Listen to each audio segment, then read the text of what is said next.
Hi, this is the LENOVO Tab Extreme and I'll show you how to find and manage sound settings on this device.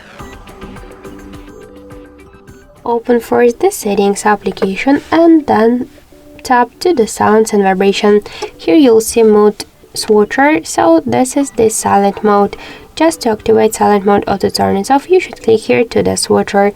When the silent mode is activated, you'll see here the media switcher, so you could also mute the medias in silent mode, because with the silent mode you'll mute only the ringtones and notifications, but if you wanna just mute also the medias, you should use the switcher. Here we got the volume panels, the media, alarm, ring and notification volume panels. So just to change the volumes here, we should slide to the left or to the right side these dots on each of the volume panel. Here we got the Dolby items. We could turn them on or turn them off. We could also activate or turn off the Don't Disturb mode with the help of the switcher to allow some calls, messages, and notifications from any people, from any apps.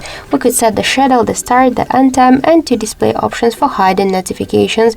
And also we could switch the duration for quick settings. So let's go back.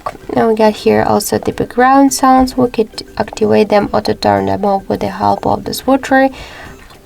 In media section, we could pin media player and to show media recommendations. Here we could also use the shortcut to prevent ringing. We could just switch it from vibration to mute. We could switch notification and alarm sounds, and vibration and haptics options we could also activate or turn off with the help of all of the switchers. And in other sound settings, we got here screen lock and lock sounds, charging sounds, touch sounds, and screenshot sounds. So just to activate or turn off these options, we should click here on each of the switchers. So that's it. Thank you for watching, and if you like this video, leave thumbs up and subscribe.